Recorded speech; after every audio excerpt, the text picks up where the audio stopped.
button there, a button there. Everything seems to be working at the moment. That's gone.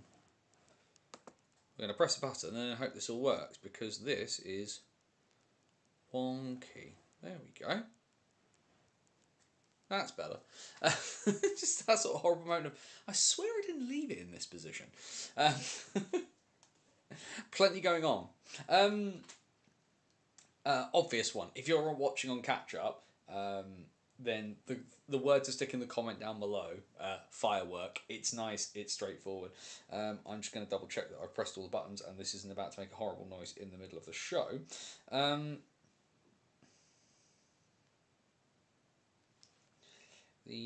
What we'll do is we'll just double check some bits and pieces there. That seems fine. We love it. We like it. Everything appears to be working at the moment because obviously there's a lot going on. Let's just give people a moment or two just to get in because there's obviously a lot. I've obviously just put the thing out. Folk are in. Good. That's what we like. Also pressing the right buttons would have helped there, Anthony, so not taking everything you needed off the screen. Blimey, all action at the moment at the Sky Dome, by the look of it. You got rid of the interference? I did! Yes, we figured out how to do it. There was a setting that I'd activated. So before we kick off, yeah, the interference lines that used to sort of appear on the screen that I didn't know how to get rid of. I changed a setting because I'd fiddled with some other background settings to do with other stuff on the computer and the camera just wasn't, the picture wasn't coming through clearly at all. So I had a look at some bits and pieces and just went, what can I do with this? And you'll notice it in the Jordan Kelsall interview. That it looks better from kind of there on in, and yes, it's working a bit better now. I also think as well the darkness out there kind of helps a little bit too, because it's just looking a bit better and a bit crisper and everything like that. Let's make sure we've got that. We also need that up as well. Let's make sure that's there too, because there we go, we've got names, we've got all the things that we need in the immediacy. And I think we can probably, we definitely need to get going. Warm-up question is there. Biggest impact of the season so far. Guys, gals and the gender fluid and all beyond the binary, it is Wednesday, it is 8 PM and welcome back to the BOTW What's Current stream. My name is Anthony Russell, here to take you through the weird, wonderful and wacky world that is British ice hockey. We cover the lot of it. Every game from across every senior division, male and female, will get talked about at some point during this show. Belfast to Bradford, Leeds to Lee Valley, we leave no stone unturned when it comes to senior hockey. Elite League, National Division, NIHL 1 and 2, SNL, WNIHL. If it's been watched, if it's been played, we will chat about it. We talk about the news, we get your views and cover the whole gambit of British hockey over the next 60 to 90 minutes. Hope you're doing well. Obviously, a busy day today. So let's do the housekeeping now and get it out of the way. bannersonthewall.wordpress.com, your number one website for all things British hockey related. So we creep ever closer towards our 15th birthday in March of next year. Plenty to have a check out of on the website. In the Box Thinking, of course, our regular weekly series. You get a unique insight from inside the commentary box at the Guildford Spectrum as we traverse my year commentating with the Guildford Flames. You get the sort of the insight as to what it's like, the process of commentating, and a bit of a breakdown of the game into the bargain as well. Shout out to the folk at Key and Eagle for letting me use a really fun little shot I got of Sol Stoodley off of one of their videos. For the photo this week, you've got that, and you also have our Hockey Story series, long-form, in-depth interviews and pieces of content that cover both written and audio-visual. Got a new one in the pipeline. I need to do a bit more work. I've done some of the background, but I need to do the rest of it at the moment. But of course, you've got the latest one as well, which is Trade Centre, Jordan Kelsall and his love of the financial markets. You've got that there over on the website. There's plenty of stuff. Like I said, 15 years worth of things to check out. Banners on the road from my last couple of years, running around. Of course, Running with the Herd came back. The first Running with the Herd for 2.5 years is on the website. Plenty of stuff to check out over at bannersonthewall.wordpress.com. Also, as well, the great bit of being on YouTube, we are here Wednesday nights usually, providing I'm not commentating. Usually it's a Wednesday night, 8 p.m, and we're just here to chat about British hockey and have some fun. Certainly one of the first to do the show like this, and certainly the only one that goes through absolutely every result of everywhere. All the links to the socials and stuff are down there in the description. Of course, you do get the usual YouTube spiel, so we can have a good fight with the algorithm. Subscribe to the channel if you haven't already. Like the video, share the video. If you're watching live now, share it out now. Let's get a few more people. And we've got a decent-ish number tonight, so let's keep rolling with that. But let's get a few more in as well as stuff is going on. But yes, and the other thing, of course, because this is not a monologue, this is a dialogue. We've had some really awesome bits and pieces in here, and it's just occurred to me I forgot to talk about something last week that I was going to talk about, so we'll bring that up at the end. But over there is the chat. Questions, comments, thoughts, feelings, anything you want to chuck in as we talk our way through British hockey, please feel free to do so, and we will get there and talk about it. But of course, if you are using the chat, you do need to remember the golden rule. Rule number 1 here at BOTW: DBAD. Don't be a dick. Be respectful of other people's thoughts and feelings, and we will have a fantastic evening. So, plenty has happened before we get into any of the results and bits and pieces. Of course, plenty of action on the ice over the last weekend. Let's have a quick scoop back to the Sky Dome, because there is one game happening tonight in the Elite League, and the Coventry Blaze are back in front, though they have taken a penalty very late in the first. It's currently 2-1 to the Blaze against the Guildford Flames. A few bodies back for Guildford tonight, mostly their own players back playing for them, but they have of course added Zach Milton back officially on a two-way with the Flames tonight. Nick Seitz making his debut for the Flames back in the Sky Dome after scoring 30 goals last year for the Blaze, and whatever that was in Sheffield. Well done, Aaron Fox. But yes, goals for the Blaze coming from Connor Russell and Colton Saucerman so far. The lone Flames tally coming from Ethan Strang. But Matt Alvaro, the captain of the Flames, back in the lineup for the first time since September, and that 7-1 walloping they got down in Cardiff Bay against the Devils.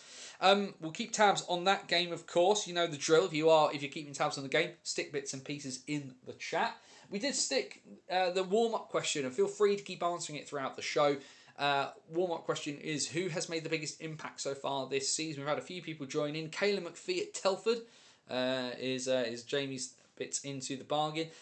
Dave, of course, we'll be talking about the Raiders momentarily. Baker for the Raiders, and of course he does make a big point of watching the Cambridge Kodiaks. Ledbury and Carter for the Kodiaks. Now, of course, it's been the first season in WNIHL 1 for the Kodiaks, and they've had a decent-ish start so far, so good to see them making some impact. Of course, we'll talk about the WNHL later in the show. Yes, I mentioned Elliot Lewis. Don't worry. We mentioned about him, and we'll talk about him momentarily again in a bit. But there have been 2 huge bits of news coming out of the National Division in the last hour that we need to talk about. The first one is our friends in the north. The World's Most versus Isle Arena welcomes back a proper fan favourite, and the Hull Seahawks have brought back Brock Bartholomew. Now, a 5th import for Matty Davies and the Hull Seahawks. Now, of course, one of the things that we've all talked about, joked about, pondered about. I even interviewed and asked Matty if he thought I thought he was going crazy during the summer when the Seahawks announced 4 import forwards.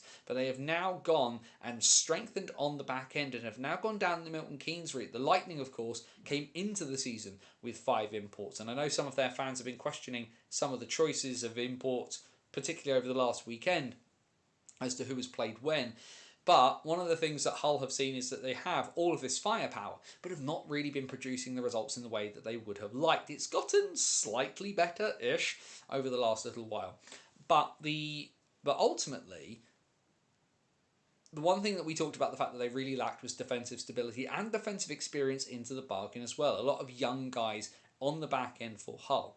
Bartholomew, of course, a massive point scorer and a defensively responsible presence that Matty can now put onto the back end. The big question, of course, is that for those 4 import forwards, you've got Emil Svek, you've got Owen Sobchuk, you've got Geordie Stallard, you've got Johnny Corneal. This is a massive shot across the bow of the four of those guys, because if they really don't perform now, not only will you be sitting, you could be gone, because this is extra money for Hull to spend, and you know that they're not going to keep a guy on the books if they don't want to keep him. This is Matty Davies, who last year got rid of an import after 2 weeks. Remember Caden Hannas? He lasted through pre-season and lasted about a week or so of the regular season before Corneal became available, and he was gone.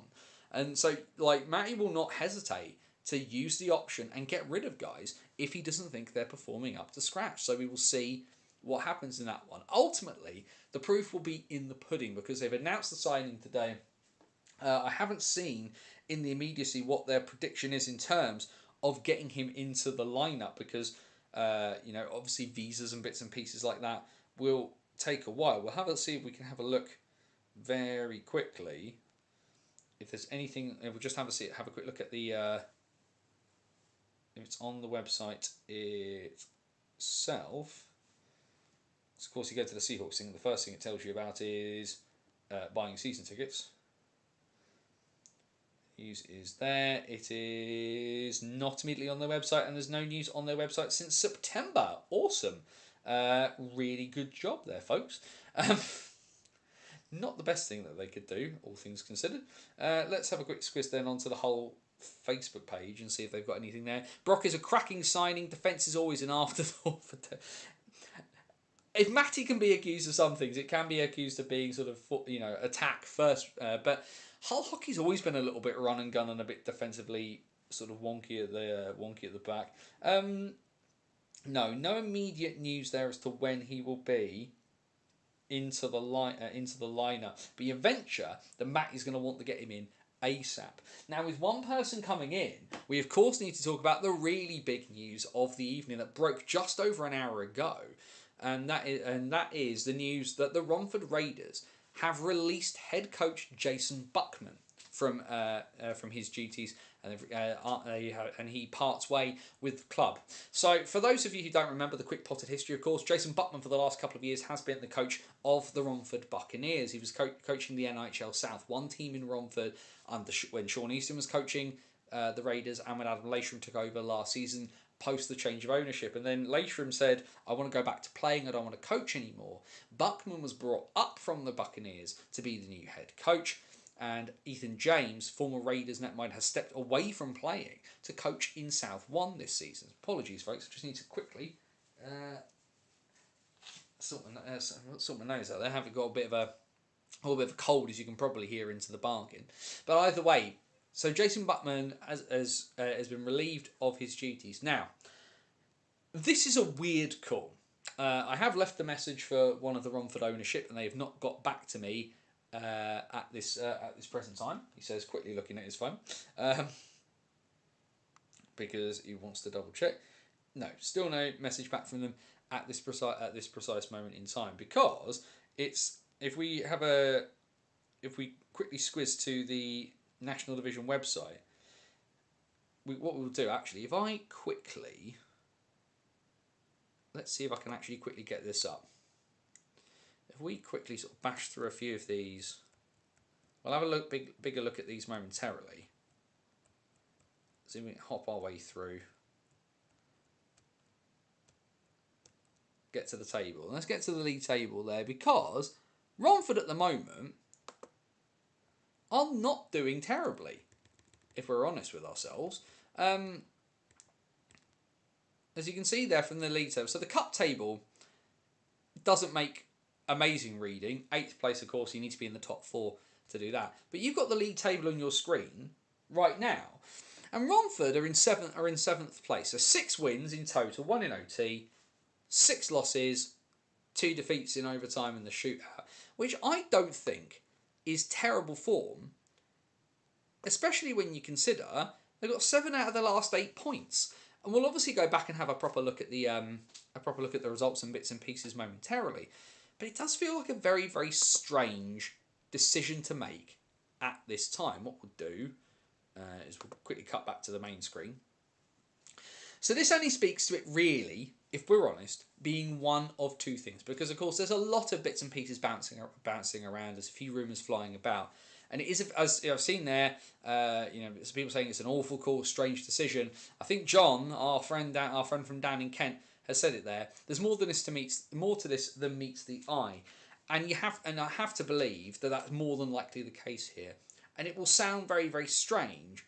And like I say, this is me theorising. I don't have any confirmation. Like I said, I've left a message for the Raiders ownership. We'll keep an eye on the phone and see if they want to get in touch during the show. But something's happened there, and he's lost the room. That can be the only explanation for this, because the other thing for it, because people would say maybe it's a personal circumstances thing.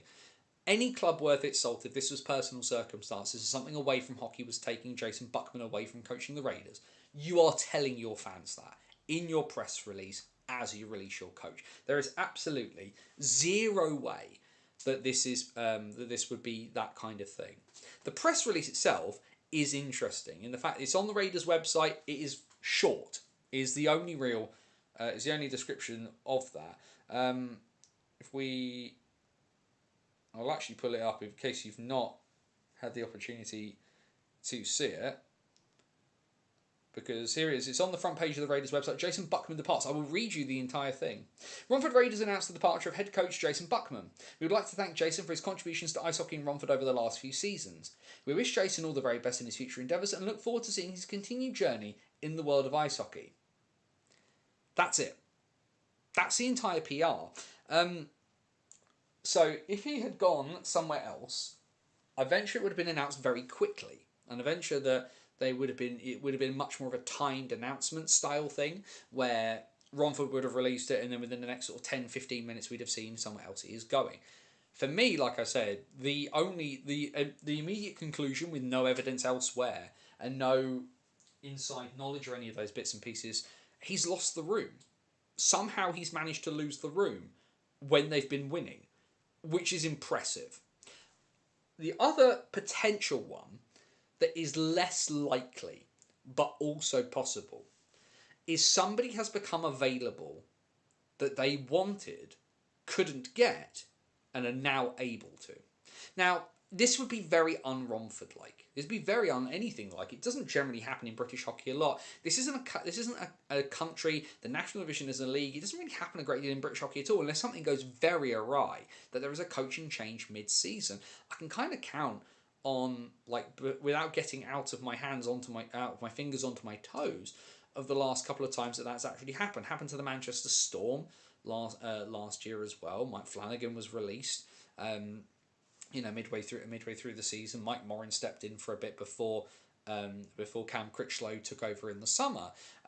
Simon Anderson, a couple of years back, relieved of his duties midway through the season for the Oxford City Stars in South One, replaced by Shannon Taylor. And like I say, it feels like if there was a big name coming in to do something straight away. Now, of course, Romford have got fixtures coming up. They're obviously playing.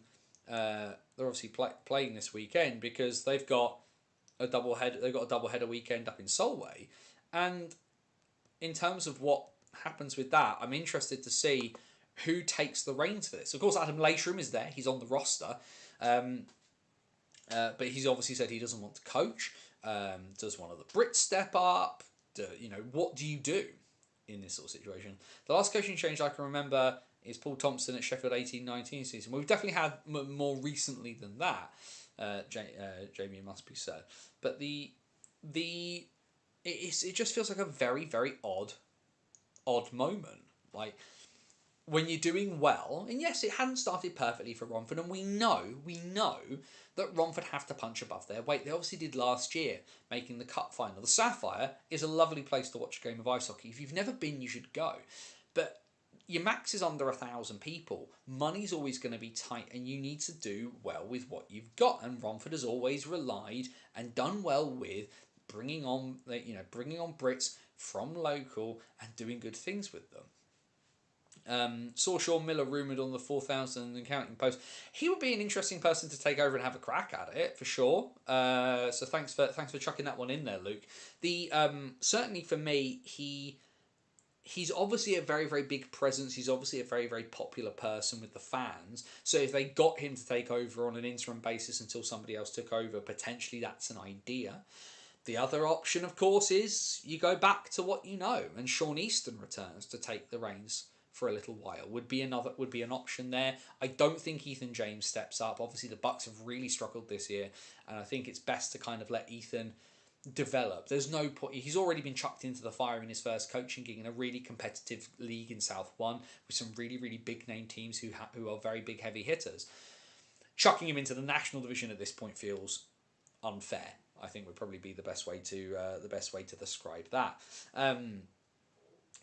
Obviously there's a bunch of other people that they could potentially ask, but yeah, what happens on that one is sort of remains to be seen. Either way, a team that was doing well is about to head for its big road journey. I can only imagine what Romford fans are thinking. Those ones who are heading up to Dumfries, and safe travels.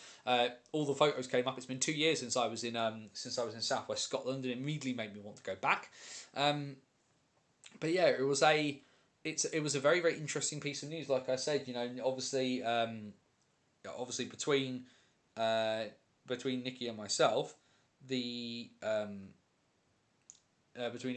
have both seemingly heard the same things earlier today, and that'll be the interesting.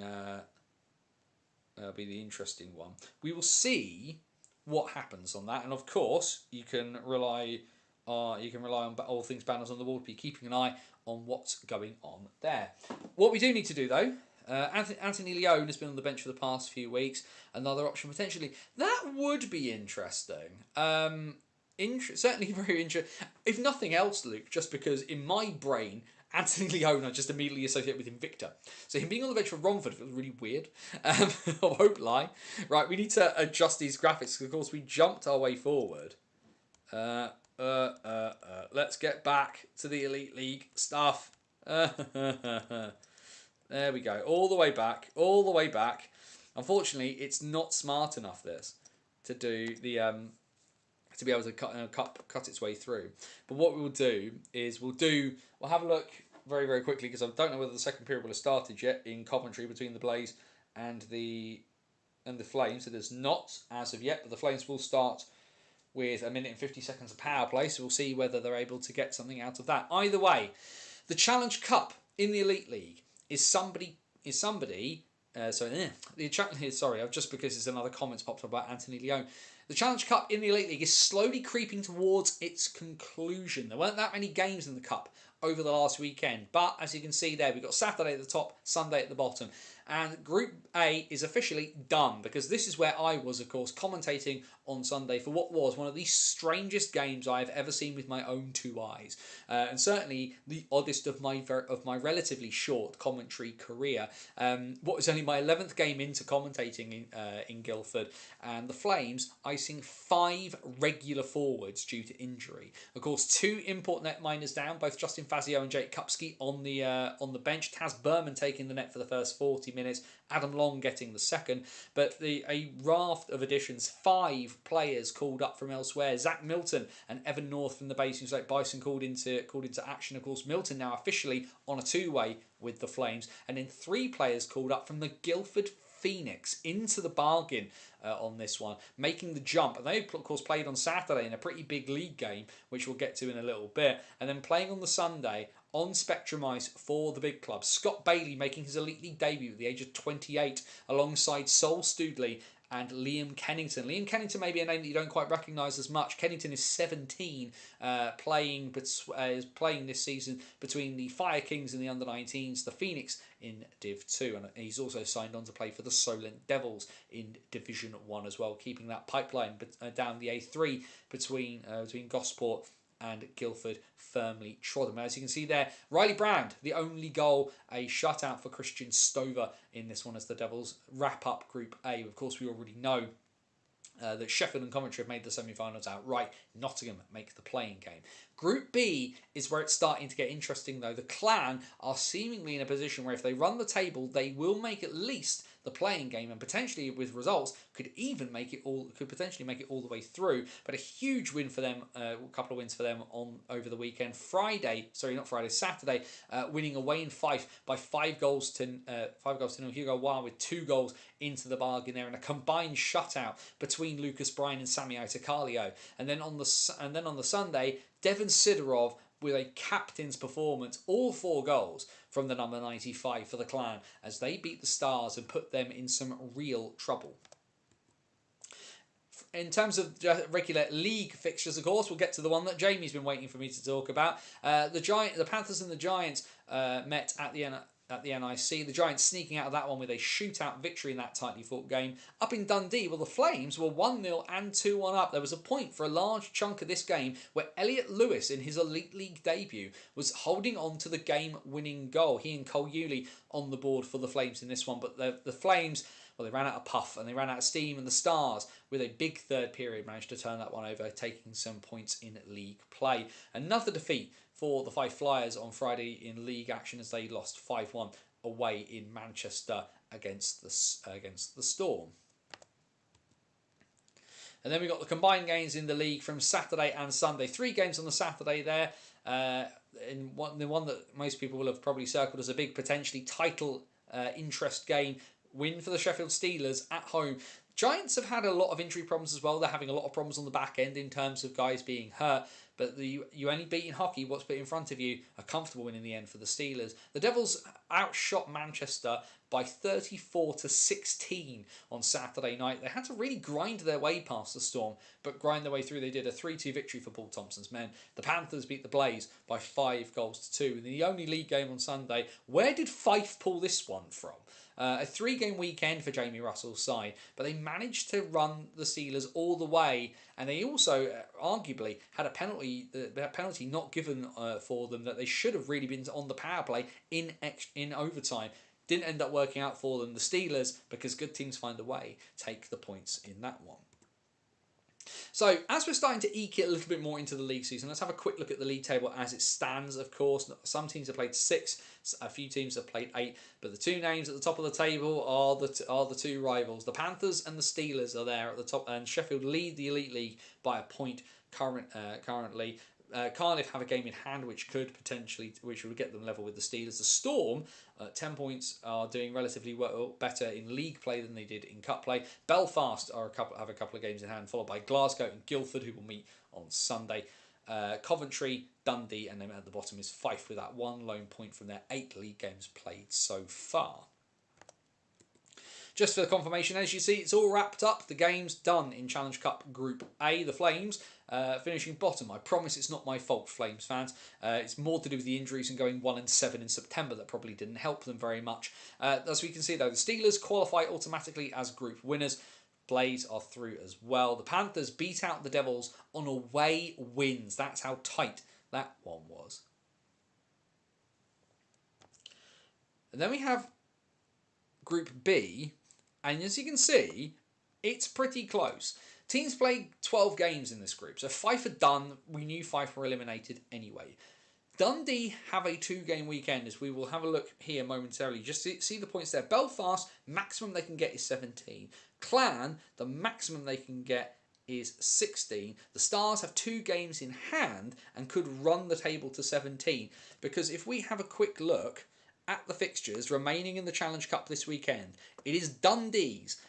The Dundee Stars have a really, really simple task. Win 2 games this weekend and they will win Group B of the Challenge Cup. If they do not get those results, and what I would advise you to do is that because there are 16 permutations as to what could happen over this weekend, go and check out John O'Bullard, the Nottingham Panthers commentator's Twitter. He has done a fantastic little spreadsheet with all of the different permutations. But either way, a huge weekend to see who will go through automatically into the semi-finals and who will play the Nottingham Panthers in the playing game. Could we see Belfast not win Group B for the first time in this format of the Challenge Cup? We've then got the Elite League fixtures. So these are the fixtures in the league over the next few days. Of course, top there, as you can see, is tonight, the Blaze and the Flames, currently still at 2-1 the last time I checked. Friday, 2 games to keep us entertained. Nottingham host Manchester, Cardiff host Belfast. That should be a fantastic game down in Cardiff Bay.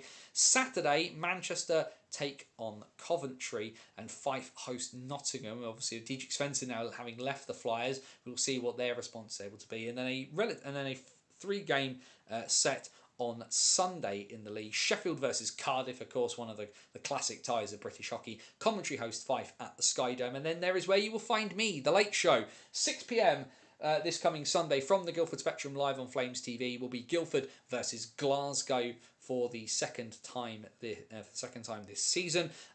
We will wait to see what happens on this one. Who will be back? Will the Flames get a few more bodies? Remains to be seen. Face off is 6 p.m. You can join me from 5:55 on Flames TV. I'll walk you through the next couple of hours worth of action in that one. As he says, just quickly looking, have we got anything? There is an equaliser. The Flames have made use of the power of that late power play they got early. Connor Russell called for tripping with 10 seconds left of the first period. Tyler Bush has equalised on the power play for the Flames at 21-11. Bush from Alvaro from Strang, a first point back for Matt Alvaro. So a good night for guys on the ice for the first time in a while, because that's a point for Nick Seitz in his debut and a point for Alvaro on his return for the first time in about 7 weeks. Of course, we'll keep tabs on that. Which takes us into the National Division as we go back to last Friday, because of course the stream was last Friday because of all the bits and pieces. Halloween night and a horror for the Solway Sharks down at Ice Sheffield. The Sheffield Steel Dogs put up a number. They have been in ridiculous goal scoring form recently. Have the Steel Dogs? I think it was something like 37 goals in 4 games, and something equally bonkers. Slava Kulikov's side seemingly getting their legs underneath them, and it feels like there's been a lot less transfer of players up and down so far, and maybe that ability to get the lines set has really helped them. And then last Saturday, and I'm sorry MK fans, but I gotta mention it. As you can see there, slap bang in the middle. It was the first win in Basingstoke for the Basingstoke Bison in 958 days. It was the 19th of March 2023, a 9-3 win over Romford. That was the last win on home ice for the Bison. Yes, they'd won already this season playing against Bristol, they'd managed to, of course, spring a few surprises during pre-season. But finally, after the disaster of the week before, where it felt like they couldn't hit the broadside of a barn, a 5-4 victory over the Lightning, a huge statement win for the Bison, as they're able to train properly and they're starting to pick up some speed. Feels like they're really going to hopefully get into a groove soon. Elsewhere, a win for the Hull Seahawks, beating the Peterborough Phantoms in overtime. Their form has become a bit more yo-yo-esque recently for them. The Leeds Knights and the Telford Tigers. Well, Telford started the season off like the proverbial firework. It is the 5th of November after all.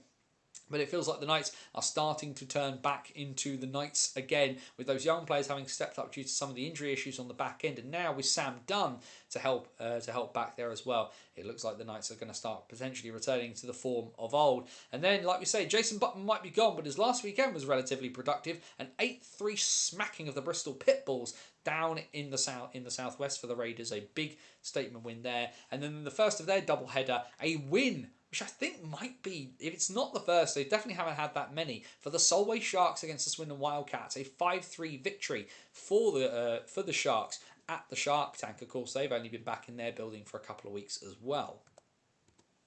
Into Sunday, and well, if you've not seen the video of Ben O'Connor doing what he does in penalty shots, you should go and find it. It is absolutely ridiculous. The absolute filthy mitts from the former Great Britain international, giving Swindon something out of the weekend, though you wouldn't have put your money on Solway taking more points over this weekend than Swindon. The title challengers end up going down 3 points to 2 over the weekend against their Scottish rivals. Romford smacked Bristol around the night before, and then Bristol went to Romford and stole back the momentum. An overtime victory for the Pitbulls down in Romford against the Raiders. But again, Romford's win the night before does mean that they slightly get their noses in front on that one. A bad weekend for MK. 1 point out of the entire weekend. The loss in Basingstoke, followed by a shootout loss against the Sheffield Steel Dogs. Few people I've seen questioning some of the lineup decisions from Tim Wallace. Either way, the Dogs pull out another win again, and the amount of victories they've started to rack up is going to tell on the table. Peterborough got back to winning ways. They beat Hull by 5-2, which has potentially seen why Matty Davis has gone back to the well and got their old friend Brock Bartholomew back. And then Telford, well, anything you can do, Leeds, we can do as well. The Knights thoroughly put to the sword in Shropshire in the late one on Sunday, a 6-1 victory. Of course, no Kieran Brown away. Training with Great Britain ahead of the IIHF Nations Cup, which starts tomorrow against Slovenia, and the Tigers just giving Leeds a good old fashioned introduction back to Shropshire.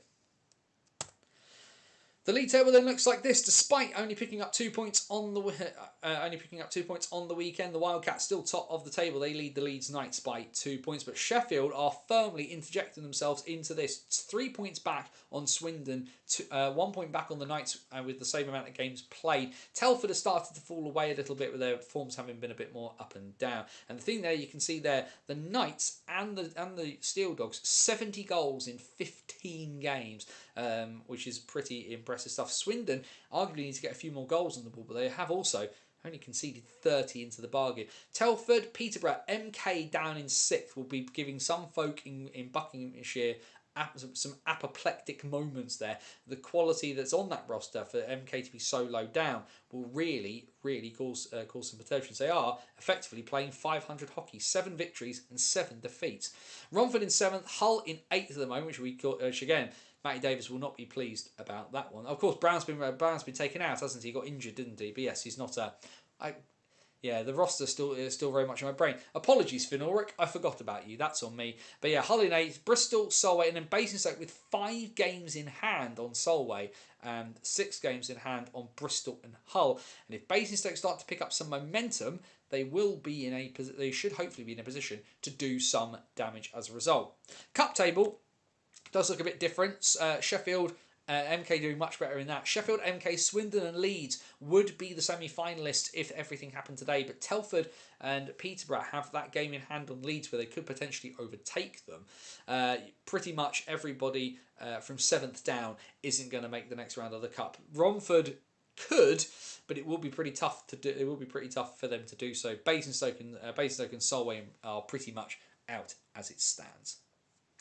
Into the fixtures then for this upcoming weekend in the National Division. Of course, the graphics done by your boy Max Van Mullen, who I've seen has been roped into Buccaneers promotional duties this week, which is pretty hilarious. You can tell he's been hanging around with Luca Tassantri for a long time. But 5 games on Saturday. The Bison at home again. Can they make it 2 home wins on the bounce as they take on the Bristol Pitbulls? A big game for Milton Keynes. They take on the Hull Seahawks at the Thunderdome. Sheffield take on Peterborough. A big one there for Slava Kulikov. The first of that doubleheader, as we mentioned, between the Sharks and the Raiders, and Swindon taking on Telford. Of course, no Rennie Marr. He's away with GB. Should see a start in net for Ben Clark-Leach. And then on Sunday, Pitbulls will head home and will take on Telford. Hull versus Sheffield in the Battle of Yorkshire, and the first time meeting since the last game of the old era in Basingstoke. The last time these two met at Leeds won 11-2 in that playoff game. I really genuinely hope it's not the same scoreline this time as the Knights take on the Bison. Peterborough take on MK in a good old Ashes clash, and the second of those games between Solway and Romford at Dumfries. Press some buttons there as I need to catch up with what's happening in the chat, as I've been doing there. But obviously a lot of people talking about the Jason Buckman situation. I'd want someone who's experienced enough to keep the team within the playoffs. Easton is a step backwards. Leone would be fine. I mean, you say that. Sean Easton took you to a playoff final, Dave. Anthony Leone has not done that as a coach, even at the level below. So that would be my response on that one. Wish we would stick with one person for more than one season. Thought Buckman was just picking up. Seemingly so, Luke, but not to be the way. 7 games isn't a fair shakedown. Again, I can only agree with that one, though, yeah. Thanks, Bob. I realise I said the wrong thing there. Now, whatever happened must have been between Sunday and now. It's very happy in his post-match video Sunday. So, seemingly so, but apparently not to be on that one. There's also fighting between the MK fans. Some fans not liking the use of the word uninspiring to describe lightning penalty shot defeat to Sheffield. No chemistry, no cohesion. Well, I think the thing as well is that sometimes you can play well and lose. I think that's the other thing that I sometimes get frustrated by when I see people. It's like, oh, it's another defeat. But you can still play well and lose. The National Division is really competitive. Wallace under massive pressure, I would agree. It brings a tear to my eye. Max did so well promoting it. I'm like a proud brother. I did say to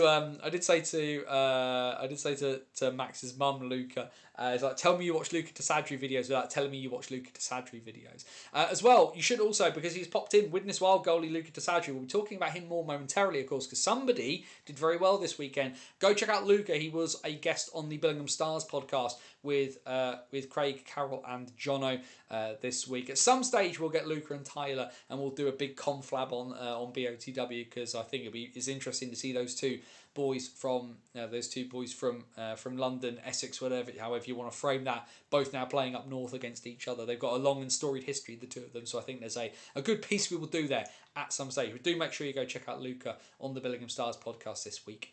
How convenient who had the nights off this weekend. I mean, you say that, Jamie, but they didn't know. Like, here's the thing. The fixtures for the league were decided before anybody knew the IHF Cup of Nations was going to be a thing that was publicly announced.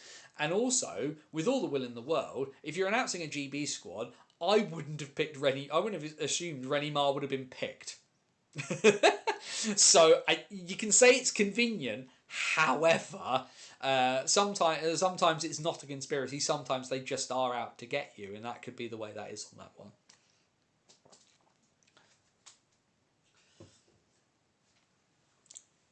So yeah, we will see what happens there. And of course, like we said, GB in action over the next couple of days. We of course have had the captaincy announcement.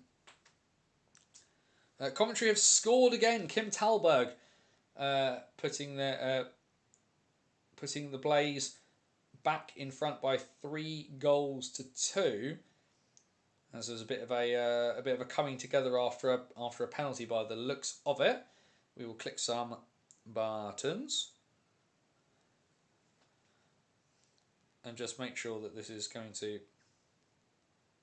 make sure it's coming up there. There we go. It's also going to have to press the right thing. That'd be really helpful into the bargain. So the GB roster, of course, as we know, has been augmented. Because, as we say, Kieran Brown, Nathaniel Halbert out. Malik Martelli, who for me should have been in from the off, and Finley Ulrich into the roster, which is going to be captained by Nottingham Panthers' Ollie Betteridge. His two assistants are going to be Joe Hazeldine and Josh Waller. So elite league leadership there for GB. But as we know, still a bit of an inexperienced roster, but it's a good thing. Getting some of these young lads, that golden generation that got Britain back to the World Pool, is not going to be around there forever. We're seeing more and more slowly whittle away as time and age gets the better of them. I forgot Robert Dowd was 37 till I looked the other day, so I now feel super old. However, if you're going to bleed guys in, this is the time to do it. Ice hockey's version of the Nations League. It's a thing to do. It's good to have a good showing in it. However, bigger things at play here. We all know that the Worlds in Switzerland are the big thing, and we know a lot of these guys, unless they have an absolute wonder tournament, a lot of these guys are getting this as an opportunity to have a look at what it's like to be an international hockey player, but some of them will not be back, and I think we need to kind of rectify ourselves to that situation. There are a few, of course, who definitely will be. You would expect to see Ollie Betteridge, you'd expect to see Josh Waller, who in amongst Guildford being injured 95% of the time, has been brilliant so far, and that's kind of a form that ran through the back end of last season into Worlds, into the start of this year as well.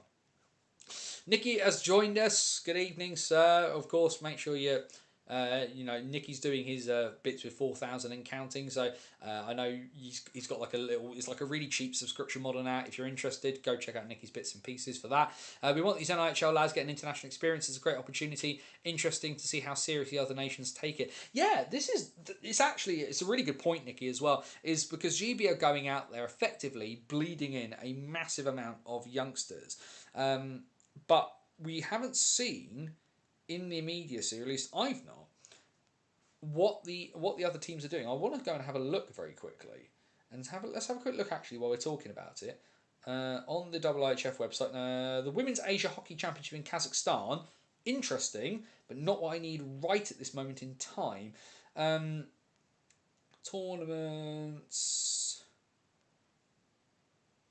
list. Let's have a look at the tournament list. That's all Worlds. We don't want Worlds. That's not even there. 25. Nope, that doesn't appear there either. That's drastically unhelpful. Big thanks there to the IHF website for making it impossible. Switch the phone on so I can jump in the chat. Fair play, mate. I know a lot of other people who do the same as well. Next, let's do that. no, this is drastically unhelpful from the double IHF on this one. Is that going to be it there? It looks like it might be. We'll just try to find the one with GB now. There we go. So we've got the schedules. Do we have any rosters for anybody? And the answer is no. That is really unhelpful. But we do know that GB starts tomorrow. So GB's schedule looks like this. It is 3:15 tomorrow against Slovenia, 4 p.m. on Friday against Italy, and then 6:45 on Saturday against Poland. Of course, this tournament happening in Sosnowiec over in Poland, so it should be a really fun and interesting one there. Just a load of fixtures on the IHF website at the moment, so I'm sure we'll find a way to see what the rosters are like before too long. Questions, comments, thoughts, feelings, anything anybody else wants to put into the chat. What we'll do, we'll have a look at what effectively I call the third tier, but we'll start it momentarily though with the SNL.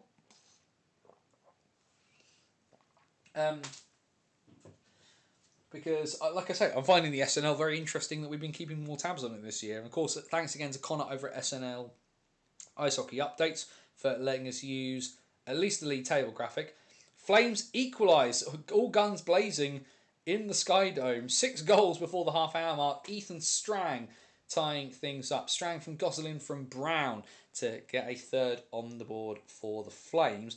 Just looking at some of the bits and pieces.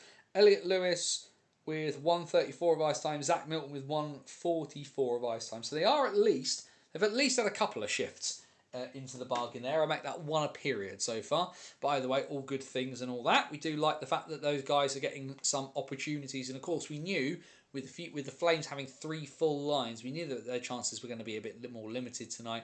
Either way, at least we know between them they're good for at least a goal once in a blue moon. And like I say, Lewis was brilliant on Friday against Dundee.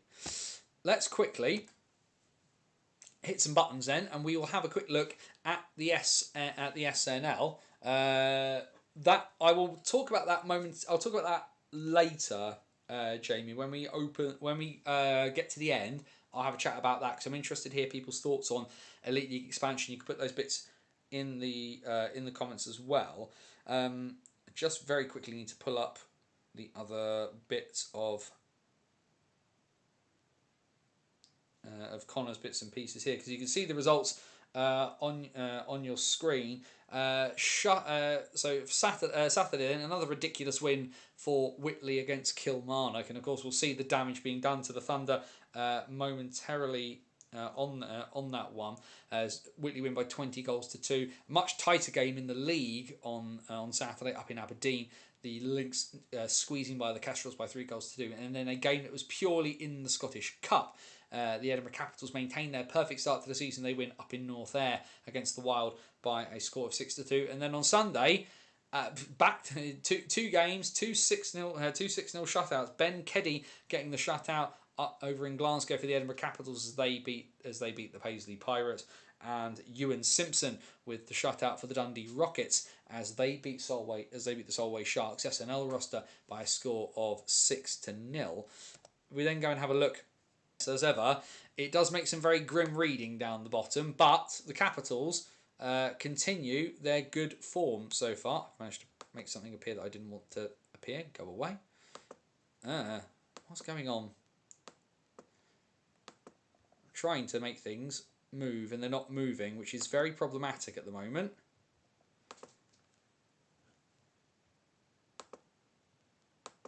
There we go. That's better. All going a bit funny there for a second, my computer, but there we go. So let's get back to where we were. There we are. Apologies about that, everyone. Yes, a bit of a technical flub momentarily, but we appear to be back on the winning track. But yes, Edinburgh still top of the table, still undefeated in all competitions. 9 games in the league, 9 victories, 17 goals conceded, which is pretty ridiculous. As you can see there, though, Whitley have only conceded 18 in their 10, which is equally good. But of course, those 2 losses two losses to Edinburgh and to Solway, which was a big shocker in that game we don't mention, keeping them in second place. Paisley followed up by Dundee. Paisley, of course, have played 12 games though, so things not quite in their favour. Aberdeen, Kirkcaldy, and then there's that big drop down, a 6-point gap now emerging between 6th and 7th. Solway still on 6 points. North Air still on that lone win, and then Kilmarnock's now with a goal difference of minus 130. They have scored 16 goals. Edinburgh conceded 17. And you can kind of tell the teams, unfortunately, that have played Kilmarnock, because you can tell by the goal differences they've put up. Dundee having scored 77 goals in 9 games. Whitley have scored 68 in 10, including 20 this past weekend. Solway, North Air, of course, are not doing brilliant, but the score lines are a bit more respectable into the bargain. And Solway, of course, being in 7th place, it'll be playoffs in most leagues, all things considered. 2 games on Saturday then in the SNL, North Air and Kilmarnock, a massive opportunity for the Thunder to get something out of this season. Of course, like we've seen, 10 games, 10 defeats, but can they find a way to squeak out a result against the North Ayrshire Wild on Saturday evening? And then 7:15 p.m. over in Aberdeen, a big one here and a potential banana skin for the Capitals. They need to be on their guard as they take on the Aberdeen Lynx. Sunday then, 3 games: Paisley versus North Air. Whitley at home against Dundee. That should be an absolute cracker of a game. 2 classic names of British hockey there, in the Whitley Warriors and the Dundee Rockets going head to head. And then 6 p.m. in Fife, Kirkcaldy taking on the Solway Sharks. We'll just have a quick look. Press too many buttons there. There we go.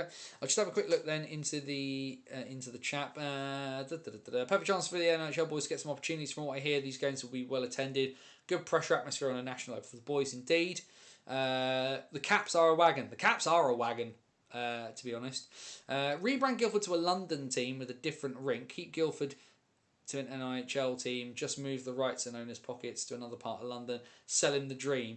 I think, unfortunately, Jack, given the fact the Flames have been around since 1992, and given the way that the club operate, the chances of that happening are minimal at best.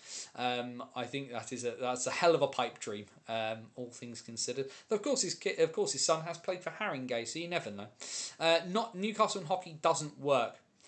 Somebody said it the other night on Nicky's stream. Durham, big university town, lot going on. The history is there. If you want to talk about hockey, it should be said. Like I said, we'll talk about Elite League expansion at the end, as we have a quick bash through the scores in the NIHL Division 1 and Division 2. We head to North 1, and it was a home and home series between Telford Tigers 2 and the Deeside Dragons, and the Tigers 2, the first to pick up the points. The game tied at 4 apiece with just under 10 minutes to go. Deeside were leading, but then a 3-goal burst, and 2 goals, of course, from Luca the Bazooka. Ridiculously, of course, those last 3 goals. So you can see, short-handed into power play, into even-handed, inside the space of just over 2 minutes from the Tigers to take the victory in this one. 5 assists on the night for Finn Howells. 4 goals for Vladimir Luka for a 6.9. The other goals coming from Dan Mitchell and Brody Jessen. Goals for the Dragons coming from Rhys Edwards, Charles Phillips, Ross Kennedy and Jake Witkowski. Bit of a short bench on that night as well for the Dragons, it should be said. And then this ridiculousness at the top of the table. Everybody had talked about the fact, not unreasonably of course, that Blackburn were the big names when it came to the title. Solihull have firmly interjected themselves into this title race. They give Blackburn their first league regulation loss of the season, and they almost chucked it away. They were 4-0 up after 13 minutes. Blackburn pulling it all the way back, having been 4-0 and 5-2 down, to bring it back to 5-all with just under 8 minutes to play. But then Nicholas Otterson, because he's Nicholas Otterson, puts the dagger through the heart of the Blackburn Hawks and keeps the full 3 points in Solihull for the Barons in a game that was of course sounds absolutely ridiculous. 2 goals for Otterson, 2 for Edgars Landsberg. So pleased to see Eddie doing so well in the Midlands. Brandon Anderson and Henry Adams with the other goals for for the Barons on that one. Goals for Blackburn, 2 for Adam Barnes, and goals for Andy McKinney, Charlie Thompson, and Lee Pollitt. As you can see there, some relatively impressive numbers. Harrison Walker turning away 39 shots. Graham Laverick turning away 34. And then, after what had been a pretty rocky couple of weeks for the Billingham Stars, back to winning ways. Sorry, Luca, has to be mentioned. But having gone a goal down in the first period, Billingham then went and absolutely gave the Wild a real thing to think about.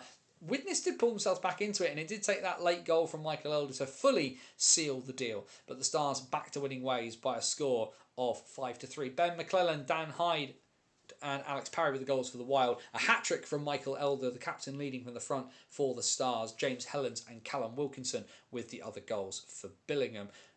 Luca, 4 goals and 42 shots. We'll allow it, mate. Don't worry on that one. And then what we said on Friday was a massive chance for the Sheffield Scimitars to get on the board. They couldn't do it when it came down to it. These game sheets are the NHL Stats WordPress page. Yes, they are, Jack. All of these box score bits and pieces for Division 1 and Division 2. NHLstats.wordpress.com. The fantastic Joe Scutts, of course. We love Joe. We love everything he does. But as we mentioned, the Scimitars, this was a big chance for them, and they were a goal up for a good chunk of this game. Joe Matthewman did have them in front, but the Lions just a little bit too strong. Jack Croston scoring just before the end of the second, then goals in the third from Ewan Woodward, and a 17th goal in 11 games for Alex Rushby, because Alex Rushby always scores. And the Scimitars dropped to 0-13 on the season. Into Sunday, and we said it was the home and home. Telford won at home, and then so did Deeside. They win by 7-5, because if Deeside win, of course they win by there being virtually no defence and there being 12 goals. Deeside were 5-3 down at 40 minutes and 40 seconds before scoring 4 unanswered goals. We thought Alex Rushby was ridiculous, given the fact he scored 17 goals in 11 games as a Brit. Jake Witkowski is now, 12 games into this season and has 25 goals and 19 assists. It's like the 80s up in North Wales, apparently, at the moment. This, of course, the Dragons suffering from the fact that Will Harper thrown out of the game at the end of the first period. It says 25 minutes. Doesn't say what for on that one, but Connor Keys also thrown out for the Tigers into the bargain there. A hat-trick for Witkowski, 2 for Matt Barlow, and goals from Ross Kennedy and Rhys Edwards, the goals for the Tigers. Another hat-trick for Vladimir Luka, Dan Mitchell, and Finn Howes with the other goal. Howes having a 5-point night, going 1+4 on the evening. Nottingham got the win on Saturday. They did not on Sundays. The Stars will probably be quite thankful for this weekend and some lower placed opposition. They give the Lions a good old fashioned smacking around, winning by 10-2 up at the Forum on Sunday. Another goal for Alex Rushby, now his 18th on the season in this one, along with Jack Croston getting the other for the Lions. Goals for the Stars in this one: a hat-trick for Ian Brown, 2 for Chris Sykes, and then goals from James Moss, Ben Greenhalgh, Darren Stattersfield, Lucas Dowdle and Alex Preston. Isaac Ballinger facing 49 shots. And then, I don't know if he's still there, but hello Luca, we got to the good bit, because Widnes picked up a shutout victory on Sunday over the Leeds Knights 2. Leeds generally been good value for getting a few goals into the bargain this weekend, but shut out on Merseyside by the Wild. Flynn Massey with 2 on the night. Alex Parry, Dan Hyde and Josh Guy with the other goals in this one. And as you can see, we tuck it down, and we have to mention it because he does pop in. He does love having a bit of a look in the chat. A 31-shot shutout for Luca Tasadri. We love you, mate. Glad to see you back playing and back doing so well. You need to tell us so, Luca, because I can't remember off the top of my head when your last shutout was. So if you could let me know, mate, that'd be appreciated, because we love the fact that you join in on a Wednesday night with us. And then again, why defend when you cannot defend? The Scimitars score 6 goals and still can't win. 0-14. What a year they are having. It's an absolute madness that they couldn't get a result here. But Blackburn, we know that they can pull goals out of absolutely everywhere. All the more ridiculous, both sides only ended up with 4 minutes of penalties in this game. Crazy stuff. Blackburn had 70... Look at this, though, for numbers. Nick Straphan's concedes 6 goals on 18 shots. Nick Winters makes 62 saves. Let that sink in for a second. First shutout in 3 years. My dad reminds me every week, so have that, Dad. Just keep reminding him about the parking fine, Luca, and we'll have some fun with that one later. But yes, utterly ridiculous goals for the Hawks in this one. A hat-trick for Jacob Lutwich, 2 goals for Gary Simpson and Jack Brammer, and then goals as well from James Riddick and Charlie Thompson. The goals for the Scimitars in this one, 2 from Ben Cutts, and then goals from Sam Rogers, Will Weaver, Simon Williams, and a 5-point night for Joe Matthewman. Fair play to Joe Matthewman. In what has been a wretched year so far for the Scimitars, he has been a bright spot for them in terms of picking up the points. This weekend then in North 1, 4 games on Saturday. An early face-off at Ice Sheffield for the Scimitars and the Billingham Stars. That's a 12:40 start. I wouldn't fancy that journey from Billingham early in the morning. Hull versus Telford at the World's Most Versatile Arena. Blackburn versus Deeside. Why defend? If that game ends up 2-1, I'm going to be very disappointed. And Leeds versus Solihull at 7:30 at the Castle. On Sunday, Deeside versus Blackburn. They will about face and have another go in North Wales. Solihull versus Telford. That could be a very interesting local derby at Hobbsmate Road. Widnes take on Hull, and Nottingham in the late show. 7:20 face off on the small pad at the NIC against the Leeds Knights 2. Into South 1 then, and well, our other net minding friend Max Van Mullen not having the greatest of nights here for the Buccaneers. The Buccaneers only managing 18 shots on goal at home. Those are not good numbers, and they lose by 6-2 against the Streatham Redhawks. As you can see, though, the madness of this game. All the goals were scored by the 30-minute mark, and then nobody scored for the next 30 minutes and 26 seconds. Colin McCluskey and Shea Woolmore with the goals in this one for Streatham. Aidan Doughty, Ethan Lane, Ryan Watt, Danny Ingoldsby, JJ Pitchley, and Jared Lane with the goals for the Redhawks. How did our boy Max do? 6 goals and 43 shots. You can live with those numbers, I think. And then another one of why defend when you cannot defend. A Challenge Cup only game in this one, so fortunately for Slough, it's not going to affect their league standings. But goals galore down at the Hangar as Slough beat Invicta by 8-5. And no, it happened again. Neil Lydiard has scored. Always a bit of an unnerving one when Neil scores. It happens so infrequently that you almost wonder what's going on. When he does, as I always say, a black hole appears in my kitchen. A hat-trick for Christian Moore in this one, and goals, as we mentioned, from Neil Lydiard, as well as Luke Smith, Lewis English, Timo Lindgren and Sebastian Moore. For the Dynamos, as you can see, travelled pretty short bench for this one. Daniel Gattenby getting 2 goals from the back end. Luca Pascale with 1. Dylan Worthy and Ollie Bronneman with the others in that. Into Sunday, and well, the last one had goals galore, and this one didn't, but a good response in the league from the Invicta Dynamos. A tight and testy game between them and the Swindon Wildcats too, that eventually ends with the Dynamos the right way, on the right side of things. Harrison Prentice with his first goal of the season in the third period, giving the Dynamos a 1-0 victory over Swindon. Brad Windibank with a 33-shot shutout, 40 saves on the night for Ben Clark Leach as the Cats pushed late but could not find the back of the net. In the Challenge Cup then, and the Jets, they fall to defeat in regulation against the Chelmsford Chieftains. Chelmsford have made a bit of a habit at times this year of causing a few headaches, as of Solent in the moment, but a solid win for Chelmsford at the Riverside against the Jets. The Jets were 2-1 up in this game. Carl Bradburn and Sebastian Moore had pushed them past Howden Barnes Garner's goal to make it 1-0.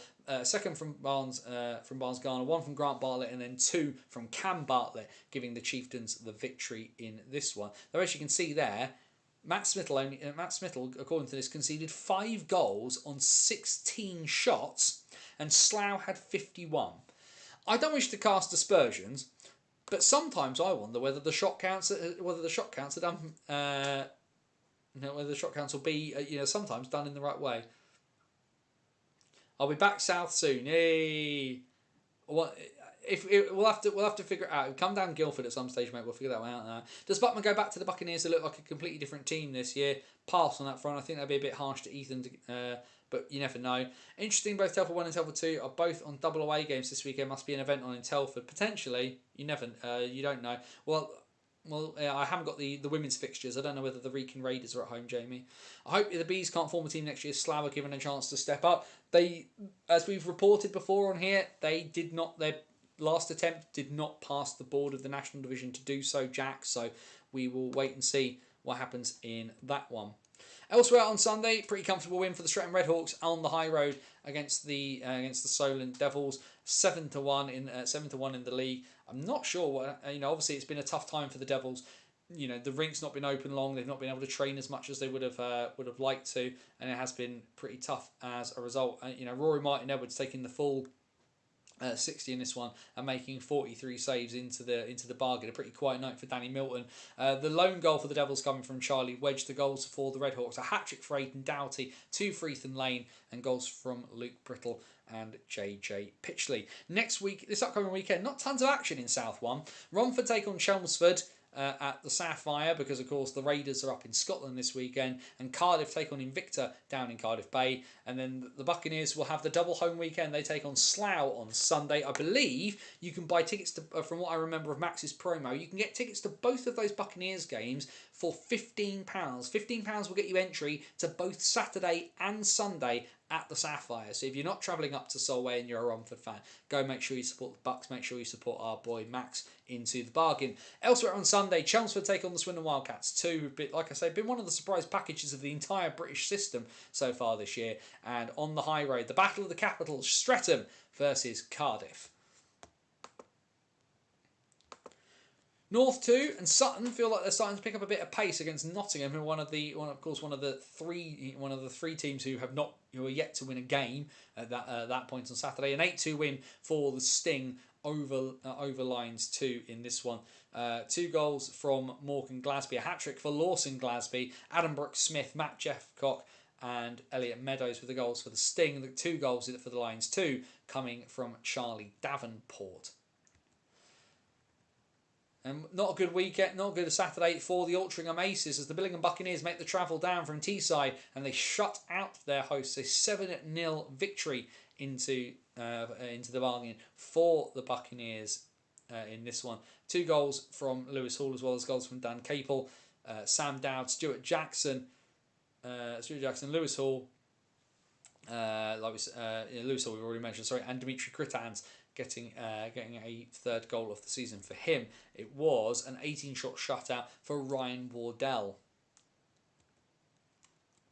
And then, like we said, it's been such a bad year for the Scimitars in D1, but the Titans have been an absolute monster in D2 so far. 9-3 they win at home over the Nottingham Lions 2, as the Lions dropped to 9-0.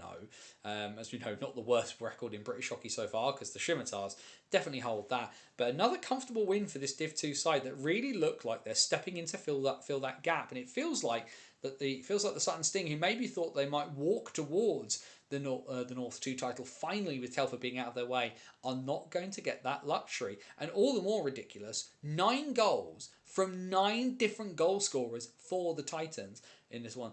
Josh Rawsthorne, Lewis Swaffield, Millie Tholborn, Alfie Longmate, Rory Ross Doherty, Reese Wickens, Tom Humphreys, Harry Illingworth and Sam Parkin with the goals for the Titans. Charlie Davenport with the 2nd of the weekend for the Lions 2. The other goals for them coming from Jake Fisher and Adam Clark. Our friends over in Bradford came close, but no cigar, as Harrison Sumner is the overtime hero in Yorkshire. The Coventry Blaze take back the extra point to the Sky Dome as they beat the Bradford Bulldogs by a score of 4-3. Sam Prosser and Nick Alley with the other 2 goals in regulation in this one. 2 from Josh Stockton and 1 from David Williams for the Bulldogs, who managed to at least get a point out of the encounter. Sutton then got another win on the weekend. They beat the Kingston Sharks by 9-4 at the world's most versatile arena. Another game with a ridiculous amount of scoring into the bargain here. Sutton putting up 57 shots, of which Evan Byron Bates managed to turn away 48 of them. Still pretty impressive. Ethan Daintiff with 2 goals, Charlie Powell and Ellis Martin with the other ones for the hosts. 2 goals from Adam Brooks-Smith, 2 from Charlie Saunders, and then goals from Morgan Glasby, Matt Jeffcock, Cameron Glasby, Joe Colton and Lawson Glasby for the Sting. Not many games in North 2 this weekend either. Deeside 2 will take on Kingston Sharks on Saturday in North Wales. That's a 5:15 face-off. Coventry will take on the Sutton Sting at the Skydome. Could be a very interesting game, that one. Sunday, Billingham take on Deeside at the Forum. Altrincham will look to try and score a goal at home this weekend as they take on the Bradford Bulldogs. Let's power through South 2 then as we momentarily just double check. As we check there, let's just quickly as well check the score at the Skydome. So I'm sure something's happened. It is indeed. It's 4-3 to Coventry at the second intermission. They are back in front. Grayson Constable with the go-ahead goal in that one. Though the Blaze did take another late penalty called Alicia Luciani sitting for interference to start. We'll start the third period. The Flames scored on the power play at the start of the second period. Will they do the same at the beginning of the third? We'll find out in a bit. Down in South 2, a solid away win for the Solent Junior Devils on Saturday, beating the Chelmsford Warriors by 6-1. Tell your dad sorry, Luca. But either way, the Junior Devils picking up just their second win of the campaign so far. As we just quickly scroll down, 32 shots apiece into the bargain. Not a good night in the net for Caleb Sheehan, but as you can see, not a very, very deep bench Chelmsford side at home against a massive Junior Devils bench that pulled in most of their first team players as well. And yes, your eyes don't deceive you for you older folk. That's Greg Blades on the roster sheet for the Junior Devils. Charlie Nichols with the lone goal for the host. The goals for the visitors. 2 goals from Jacob Hammond and then goals from Charlie Wedge, Oscar Evans and Harry Tempest and Ollie Cackett. And then the big one, like I say, a pretty crazy weekend when all things considered for Sol Stoodley, Scott Bailey and Liam Kennington, but not a good night in the league. They lose in overtime at home. Stuart Appleby finally gets the Huskies a win in Guildford against the Phoenix. Daniil Sakantsev and Sol Stoodley with the goals for the Phoenix. Robert Rayner and Connor Smith with the goals to take the game into overtime. No scoring in the third period, and then Appleby's goal 36 seconds into the extra frame gets the Huskies the 2 points in this one. The Phoenix dropped points for the first time this season. Dylan Phillips making 54 saves. Elsewhere, though, that will have been music to the ears of the Pollards and Peterborough Phantoms too. They beat the Invicta Mustangs by 5-3. For those of you who don't know, of course, the golden rule at BOTW is DBAD, but rule number 2 is always don't count out the Invicta Mustangs. And the Invicta Mustangs ran Peterborough pretty close. It was 4-3 heading into the dying stages of this one before James White's late goal gave the Phantoms too that extra bit of a cushion. White had 4 goals on the night in this one. AJ Herring with another goal on what's been a productive season for him. Connor Pollard with 3 assists. Nathan Pollard with 3 assists as well. For the Invicta Mustangs, 2 goals from Aaron Ferris and 1 from James Laming.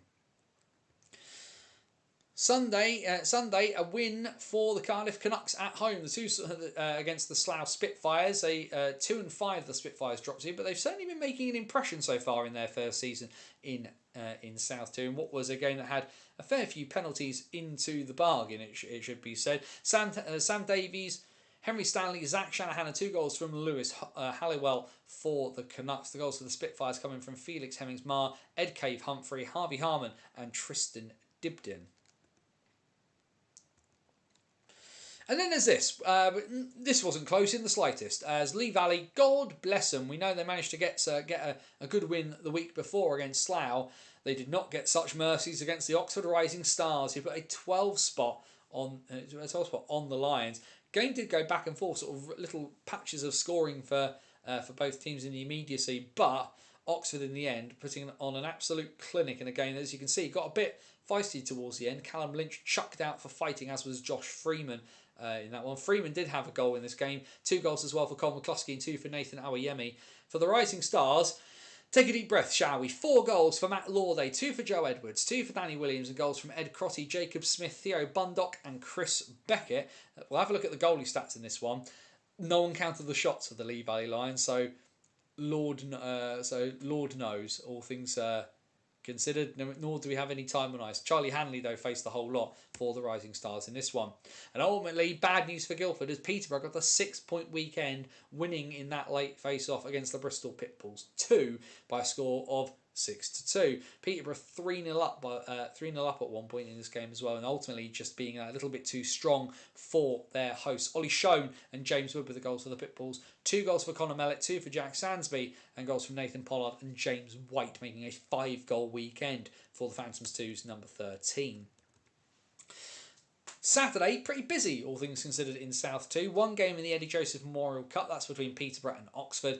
3 games in the league. 1 is league only, that's Haringey versus Bristol at Ali Pally. The other 2 are league and cup affairs. Lee Valley will host Guildford, Slough host Milton Keynes in the battle of the 2 new teams at the Hangar. Sunday, 3 games, all league only. Solent versus Slough, Cardiff versus Guildford, and Oxford versus Invicta.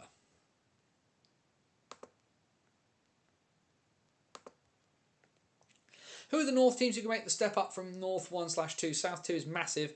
Makes more sense to have a few step up into NIHL 1. The issue, I think, with that one, Jack, is that South 2... I don't know whether Nikki's still watching, because I know Nikki's not watched a lot of South 2. South 2 is what it's like, as I like to say, it's the widest tent. The gap in ability between the top and the bottom is the widest of any division in British hockey. Yes, admittedly, the SNL might be running that closer to the moment with what's happening with Kilmarnock, but there is a much more marked gap between the top and the middle and the middle and the bottom into that one as well.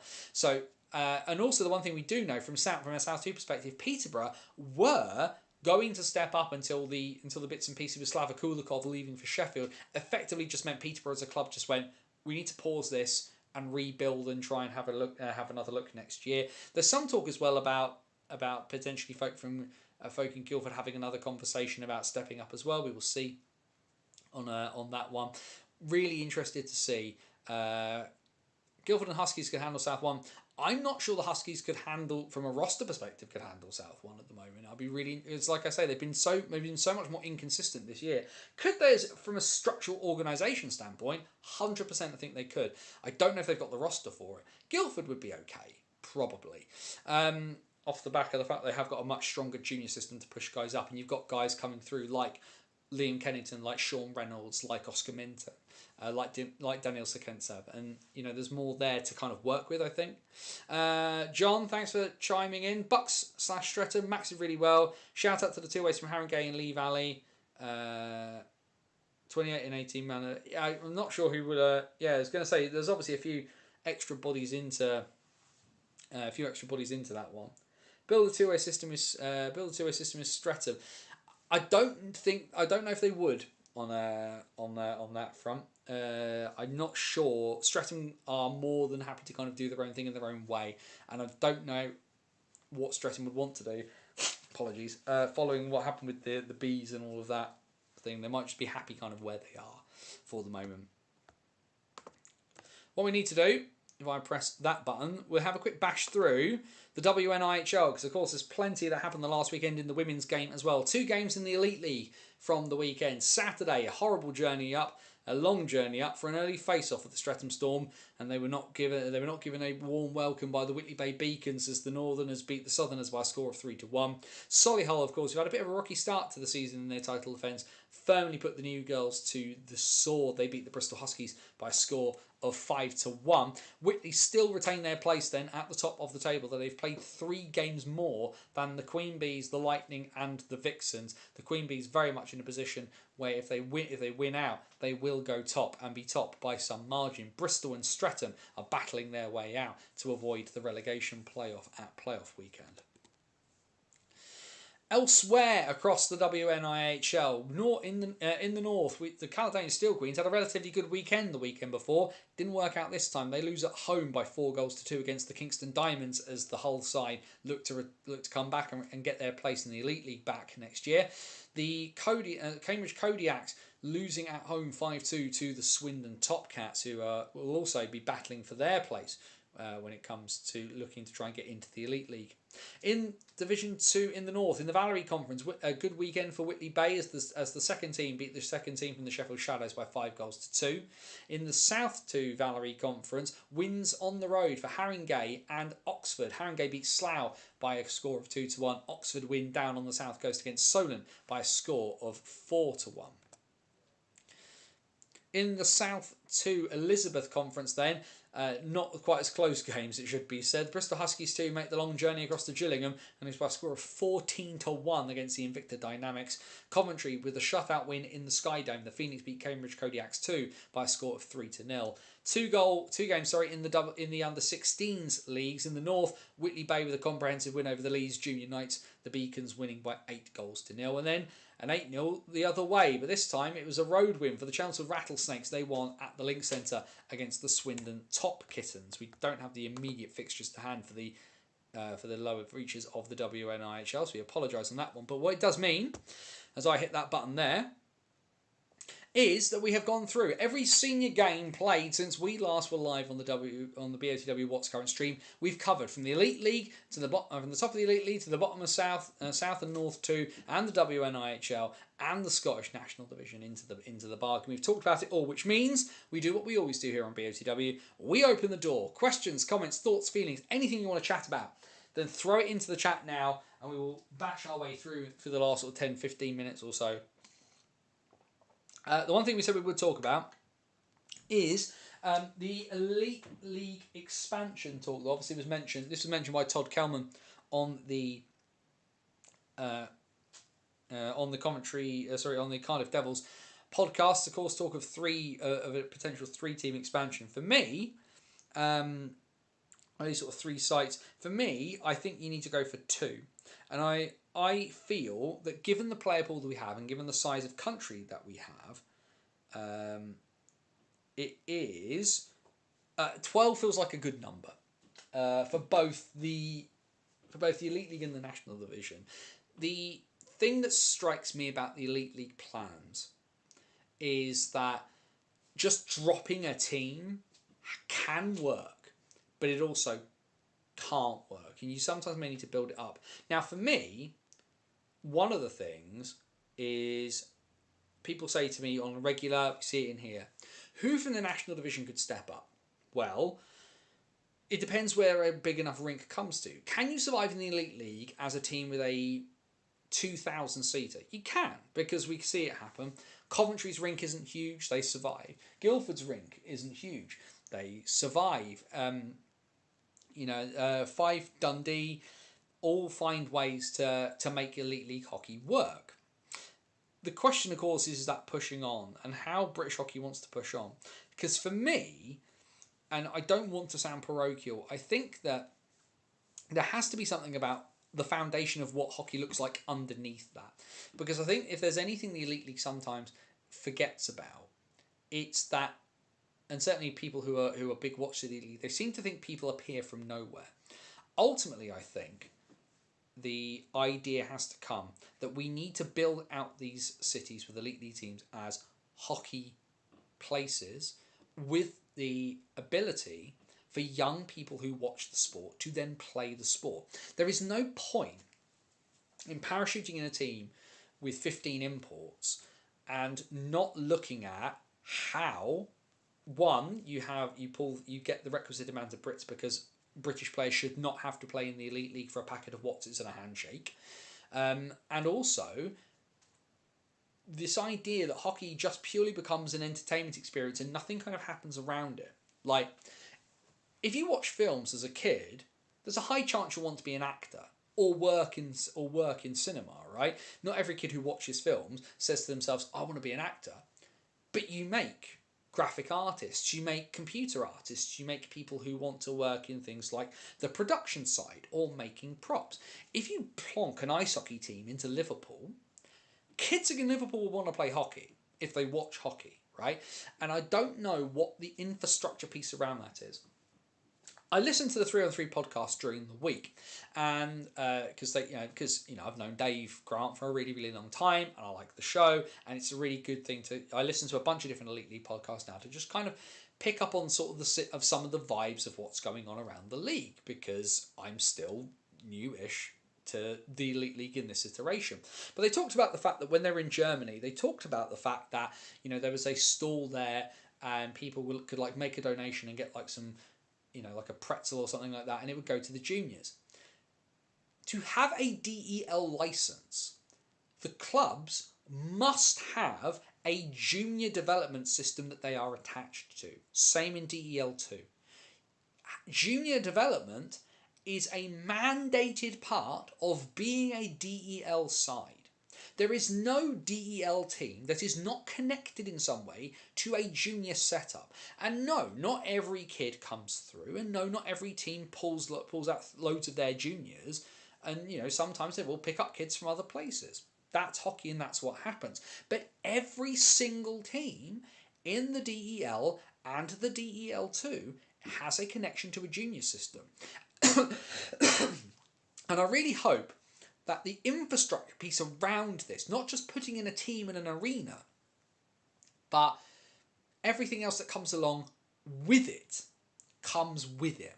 That's the thing I'm really, really keen on, because the big thing that I have seen on my wandering around Britain that I did for the last couple of years, mostly around the south, but I did get up north as well, right? Hockey lives everywhere. Like, this notion that some people seem to have, that the Elite League is the be-all and end-all of British hockey, is something I will never agree with, because it is very patently not true. Hockey lives in a bunch of different ways in a bunch of different places. You only need to look down to Invicta. Harrison Lillis playing 500 games with the Invicta Dynamos. Now, that is a huge thing. I don't care, personally, that is in the third tier of British hockey, or that point where Invicta were in the second tier for a short period of time. That's huge. That's a massive achievement to be celebrated, because playing 500 games of hockey for any club is huge. And ultimately, there is a kid somewhere in Gillingham who might have grown up 6, 7, 8, 9, 10 years old watching Harrison, say to himself, I want to be a defenseman like Harrison Lillis. I want to stick up for my teammates like Harrison Lillis. And you know, I like Harry, he's a good lad, but they could end up being much better than Harrison ever was, right? And that comes from somewhere. That comes from the fact that Invicta has a footprint and an infrastructure below it. Yes, the Dynamos do not play in the biggest league in Britain, but we've seen enough quality players come through Invicta and play at higher levels. Aaron Connolly, Dan Scott, just to name two, right? And now they've come back and can put more things into it, right? Ollie Bronneman, another great example. Jacob Ransom played at levels above. Brad Windybank played at levels above, right?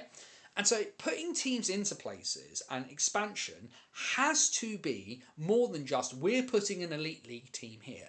What comes around that? Because I think it's too short-sighted to just look at one level and putting in one thing as a product. I don't think that works. Leeds have done a good job of this, because think about how many Leeds teams we talk about now on this show compared to when Leeds started, right? Knights, excuse me, Knights 2, Roses, Thorns, Junior Knights, right? Across male and female hockey. So there's a bunch of stuff there. And the Elite League, if it can expand in a meaningful, sustainable way, should do it. Because there are some parts of the country where hockey, you know, I mean, Andrew's mentioned it in the chat, Liverpool was a hockey city, Brighton was a massive hockey city for a long time. So are parts of London. You think of Richmond. You know, Haringey, of course, has the potential to step up and do more, albeit I don't think an Elite League team will play out of Ali Pally. But, like, there's potential in a bunch of different places. But it's got to be more than just kind of like having a top league team.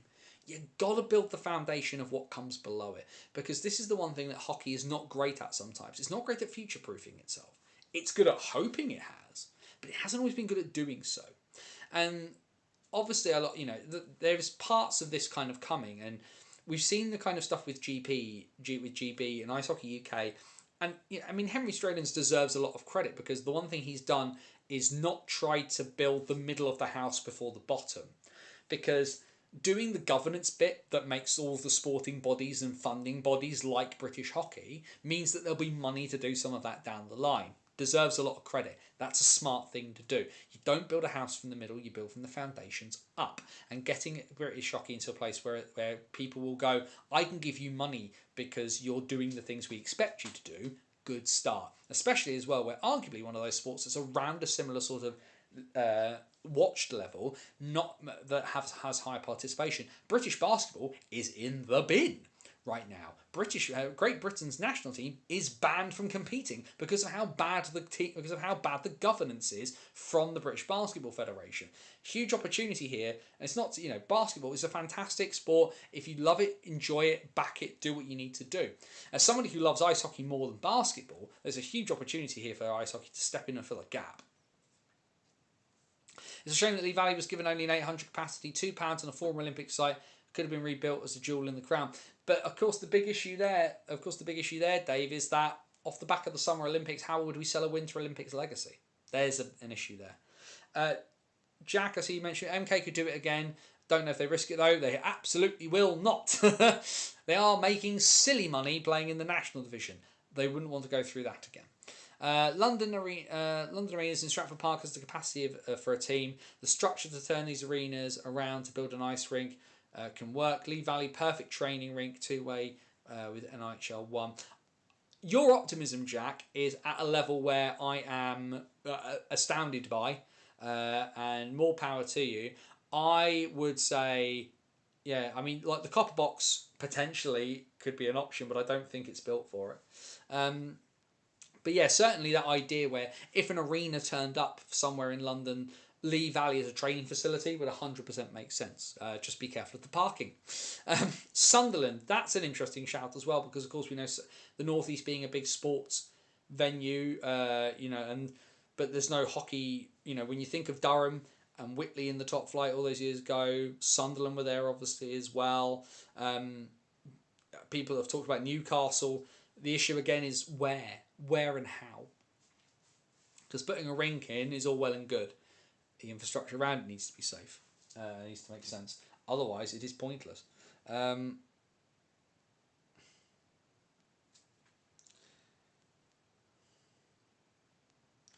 Let's just have a quick check of bits and pieces. How are we doing in Coventry? Still 4-3. We are in the third period, though. Oh, no, that's the wrong button, Anthony. Play. Let's have a look. No shifts, though, in the third period yet for Zach Milton or Elliot Lewis, but that's because it will be a very, very tight game. Only 2 minutes and 41 seconds for Billy Thorpe as well, so he's been icing tonight for Coventry. Any more thoughts then? Questions, comments, thoughts, feelings, anything else anybody wants to do? Any more thoughts on Romford? Who's our guesses then? Let's get our guesses in for who the new Romford coach will be.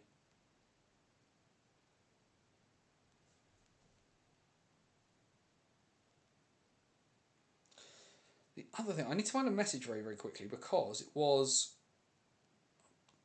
I just need to find it. This was it. So I do apologise. Chris Golly, who I know watches from time to time, had sent this to me because he'd found a bit in the public-facing documentation in the from about the national division, right? About what can the national division do to gain a sponsor for the playoffs? Surely, for a national playoff competition with 3,000 fans, the league could attract a headline sponsor to add to the prize pool fund. So, for those of you who aren't aware, and like I say, this is on the this is on the website, so there's not magic there. But there is playoff prize money distribution in the national division. The winners take home 8k. The runners-up take home 7. The semi-finalists take home 6k each. So if you make Coventry, you get a minimum of 6k, and if you win, you get a bit extra.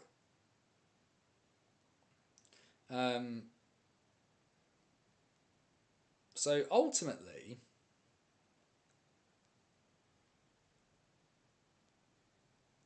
what we will do is, I mean, sort of on that one. So Chris is saying, could they get a sponsor to kind of add to that? The answer is probably, with Planet Ice sponsoring the league as they do, and that deal should be relatively close to its conclusion. Getting somebody in could be done. Could they get somebody in to do things in the way they want to do and add in that extra bit of money? I don't know. Would they want to sponsor just a weekend, or would they want to sponsor the league? And I venture that's probably where the issue is. A company attaching itself to a large sporting event like that would not want to do it for just an event. They would want to do it for either the whole playoffs, to sponsor the playoffs, or one that probably makes much more sense is to sponsor the league as an entity, which Planet Ice currently do. Would Planet Ice be moved aside? Potentially, but you never know. Hearing a couple of people last season, Durham are planning a rink. Hopefully so, that'd be awesome. Always said the Elite League was built on sand. It's been around long enough now, Andrew. That's the issue. Like, if it's been built on sand, it's pretty wet sand that's staying up. Because the Elite League, what are we talking? 2003, 2004 was the first season of the Elite League. It's now 2025. There's the issue there. They found a way, and maybe at times it has been incredibly rocky, but it's been, you can't deny its longevity now. It hasn't completely. If it had fluked its way to 5 years, you could call it a fluke. I don't know if you can call it a fluke at 22. You have to think about something must have gone right somewhere. Is that prize money on top of their blocks being sold? That's what they get off of a net prize fund. So there's revenue distribution for all the clubs off the back of Coventry, and that's the money you get for making it as well. And Planet Ice was looking where to put the people who they did look at Durham but never materialised. I don't think if you're picking up and moving a rink that have been used in that way in Cardiff, the only thing that place should have gone is in the bin. Right, last call. Questions, comments, thoughts, feelings, anything else anybody wants to chuck in, please do so now before we head out. If nothing else, I've got to put the bins out.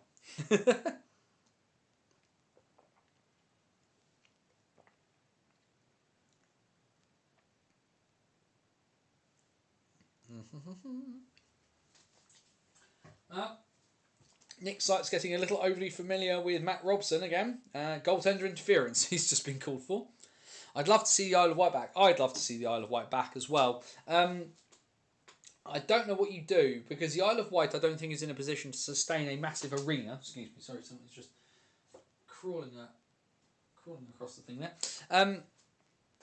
So if you get the Isle of Wight back, I think you have to do. I think it would have to be National Division maximum, but I venture that would probably not be an option. I think they would probably look at just having a rink and aiming to get back to where they were in Division 1. We'll be interested to see how the blocks will be distributed at Coventry this season. Yeah, and I venture again, Jamie, you guys in MK will say you should have more, and I will keep repeating that it's an 11-team league and there needs to be some equitable way of doing it.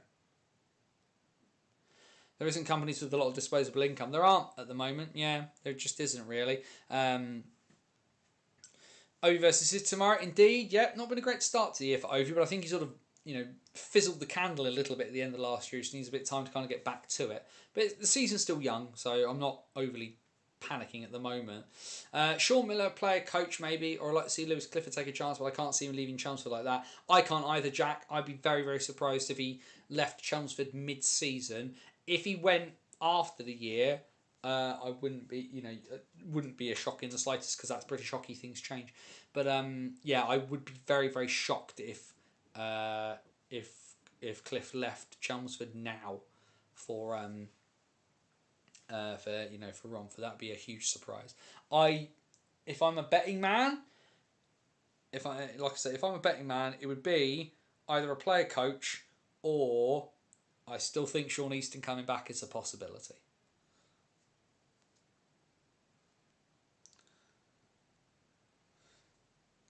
I'm just keeping, like I say, just having a quick squiz and just making sure, and nothing else is happening without it. Let's just double check any of the extra news. Has anything else happened?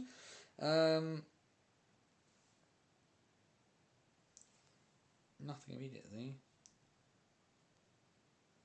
Where do you think it ended up? Not a clue. In the bin, probably. Like I said, it was driven into the floor. I'm just quickly skimming through the results from the Women's Asia Ice Hockey Championship. What have we got here? Trying to beat Korea 3-2 in a shootout. Japan beat Kazakhstan 6-0. They're in Kazakhstan. So after day one, Kazakhstan, obviously it's a 4-team tournament this. So Japan from China, from Korea, from Kazakhstan. Japan take on Korea on Friday. China take on Kazakhstan in the next round of games. Why did Sean Easton leave? Family commitments. Also, the Wednesday Elite League games, do they make sense? Yes. It's a professional league. Happens in tons of other sports to play midweek. Surely with Bucky gone, all of a sudden Romford will have someone in mind to take over, but most likely a player coach. Like I say, mate, I'd be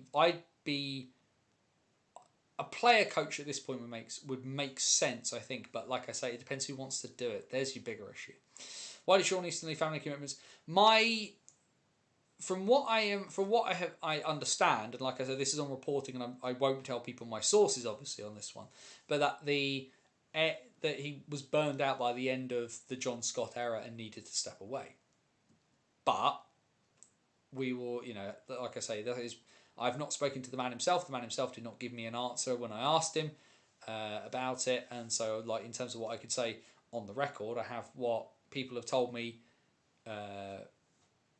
Wanting to be anonymous about it. I can use the information, but I can't say who gave it to me. Levels worth of stuff, kind of thing. With Bucky gone, yeah, I think Luca's probably got a grain of truth to it, but there's something in the back of my head that does make me wonder if they don't pull in Sean to help out. So we'll see. Either way, I think we are at that point, because like I say, it's now we've gone longer than the 90. We've gone much longer than 90 already. We're nearly at. We can go for nearly an hour and 40 minutes. We will leave it at that one. Makes sense for him to return to a new ownership. Yeah, maybe, sure. Potentially, we'll see.